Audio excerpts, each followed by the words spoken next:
చేసినా compulsory Tanuja final ఉంటుంది కాబట్టి 4 మెంబర్స్ మాత్రం ఫైనల్కి వస్తారు. అంటే రీతు గారు కొన్ని సందర్భాల్లో ఫేక్ ఏడుపు ఏడుస్తున్నారని చెప్తున్నారు. అది ఆమెకి చాలా సార్లు ఫేక్ అయ్యింది. పాప రీతు చాలా ఎమోషనల్ అయిపోయాడు, పవన్ అయ్యాడు కాబట్టి మనం ఆమె ఎప్పుడు ఎలా ఉంటుందో మనం మైండ్ సెట్ మనం అంచనా వేయలేము. పవన్ సాక్రిఫైస్ ఎలా అనిపించింది? రీతు గురించి వాళ్ళ ఫ్యామిలీ ఫోటో సాక్రిఫైస్ చేశాడు కదా, సో ఎలా అనిపించింది?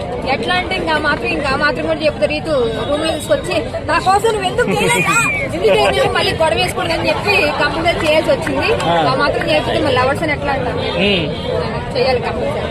ఓకే, మరి రీతు గేమ్ ఎలా అనిపించింది? రీతు గేమ్ ఓకే పర్లేదు, ఇప్పుడు కొంచెం ఇంప్రూవ్ అయిపోయింది. ఓకే పర్లేదు. అంటే మీ పరంగా గేమ్ ఎవరు సేఫ్ గేమ్ ఆడుతున్నారు? ఇమానియల్ ఆడుతున్నట్టు అనిపిస్తుంది. ఎందుకు అంటే ఇన్ని రోజుల నుండి తప్పించుకుని తిరగడం, మంచిగా కామెడీ చేయడం అవి చేస్తున్నాడు. కానీ కొంచెం నువ్వు రాన్నా జనాల్లోకి వస్తే మంచిగా నువ్వు మంచి ఇంప్రూవ్ అవుతావు, నీ గురించి కూడా కొంచెం మంచి ఉంది కాబట్టి నువ్వు కొంచెం ఇంకా ఆడితే మంచిగా గెలుస్తావు అనే విధిలో ఉన్నాను.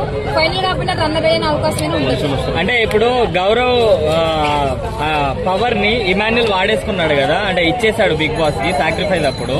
సో అది ఎంతవరకు కరెక్ట్ అంటే? అది కరెక్ట్ కాదన్న, ఎందుకంటే ఒక మనిషి బిగ్ బాస్ లో ఉన్నంతసేపు మనం ఎంతవరకు విన్నవలేని థాట్ లో ఉండాలి తప్ప ఒకడేదో గెలుస్తున్నాడు ఒకడేదో చేస్తున్నాడు ఇట్లా థాట్ పెట్టుకోకూడదు.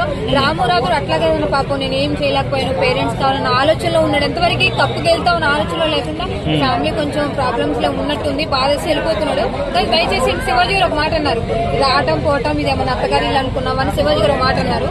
అది కొంచెం అనిపించింది, ఎందుకంటే చాలా మంది బిగ్ బాస్ లోకి వెళ్ళాలని చెప్పి పాదయాత్ర చేసుకుంటే తిండి తినక అదంటే కామన్ మ్యాన్ కూడా వచ్చి చేశారు. అలాంటిది అంత ఛాన్స్ వచ్చినప్పుడు నిరూపించుకుని వెళ్ళిపోవడం అనేది కొంచెం బాధ అనిపిస్తుంది. చేసినా కంపల్సరీ తనుజ ఫైనల్ ఉంటుంది కాబట్టి 4 మెంబర్స్ మాత్రం ఫైనల్కి వస్తారు. అంటే రీతు గారు కొన్ని సందర్భాల్లో ఫేక్ ఏడుపు ఏడుస్తున్నారని చెప్తున్నారు. అది ఆమెకి చాలా సార్లు ఫేక్ అయ్యింది.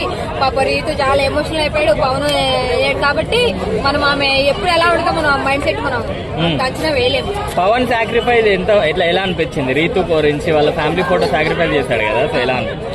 ఎట్లా అంటే ఇంకా మాత్రం కూడా చెప్తారు, రీతు రూమ్ లో తీసుకొచ్చి నా కోసం నువ్వు ఎందుకు మళ్ళీ గొడవ వేసుకోండి చెప్పి కంపల్సరీ చేయాల్సి వచ్చింది.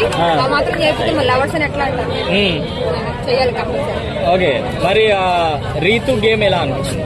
రీతు గేమ్ ఓకే పర్లేదు, ఇప్పుడు కొంచెం ఇంప్రూవ్ అయిపోయింది. ఓకే పర్లేదు. అంటే మీ పరంగా గేమ్ ఎవరు సేఫ్ గేమ్ ఆడుతున్నారు? ఇమానియల్ ఆడుతున్నట్టు అనిపిస్తుంది. ఎందుకు అంటే ఇన్ని రోజుల నుండి తప్పించుకుని తిరగడం, మంచిగా కామెడీ చేయడం అవి చేస్తున్నారు.